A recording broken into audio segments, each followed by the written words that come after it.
তারপর আপনারা কথা শুনে অসীম সরকার কি বলতে চাইছে, অসীম সরকারের কথা বলার পরে আমি তাকে নিয়ে ব্যাখ্যা করছি। এমন একটা ধর্ম সারা পৃথিবীতে নাজেল হয়েছে, সেই ধর্মটার নাম ইসলাম ধর্ম।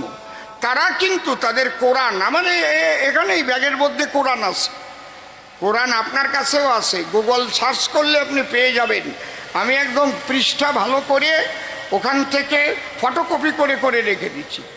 ওখানে লেখা, হে মুসলমানগণ, অমুসলমানদের কখনো বন্ধু বলিয়া মানিয়া লইবে না, কাফেরদের যেখানে পাইবে সেখানে বন্দি করিবে, নির্মমভাবে হত্যা করিবে। সাধারণ লোক এফআইআর করে বসে থাকছে, এফআইআর করে বসে আছে, কিন্তু সরকার, রাজ্য সরকার, পুলিশ প্রশাসন কি করছে? এভাবে যে কুসংস্কার বা মিথ্যে প্রচার চালিয়ে যাচ্ছে অসীম সরকার, ওকে কে বলেছে, কে স্পর্ধা দিয়েছে এরকম মিথ্যা প্রচার করার জন্য? এটা আমার প্রশ্ন। আমাদের ইসলাম ধর্মকে নিয়ে এত কটূক্তি করা অসীম সরকার কোথা থেকে সাহস পায়? আপনারাই বলবেন। এর বিরুদ্ধে আইনের ব্যবস্থা নেওয়া উচিত, একে নিয়ে সমালোচনা করা উচিত, একে দিয়ে কি করানো যায়। অসীম সরকারকে, তার সঙ্গে কোথায় সে এটা পেয়েছে তাকে নিয়ে অবশ্যই তার সঙ্গে আলোচনা করা উচিত। কেন মিথ্যা প্রচার করছে? অসীম সরকার হচ্ছে একজন অসভ্য জানোয়ার লোক, ও একটা মানুষের ভিতরে পড়ে না। আমার মনে হয় না যে ও একটা মানুষ।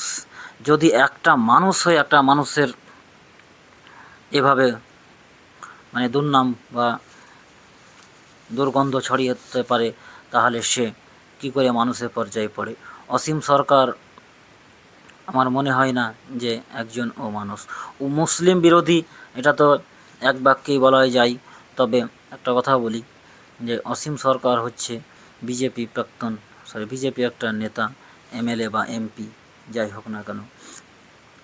অসীম সরকারকে নিয়ে মানুষের প্রচুর আবেগ, প্রচুর রাগ আছে। অসীম সরকারকে যেভাবেই হোক না কেন, তার সঙ্গে ডিবেট করে হোক বা তাকে নিয়ে এইভাবে তার কুৎসা বা মিথ্যা প্রচার কেন ছড়াচ্ছে, তাকে রুখতে আইনি ব্যবস্থা বা রাজ্য সরকারের প্রয়োজন রয়েছে। পুলিশ প্রশাসন কী করছে জানি না, তবে আমাদের মতন সাধারণ লোক বসে থাকবে না, আমরা প্রতিবাদ চাই। এটা নিয়ে আমার শেষ কথা, এটাই আমার মূল কথা। অসীম সরকারকে গ্রেপ্তার করতে হবে।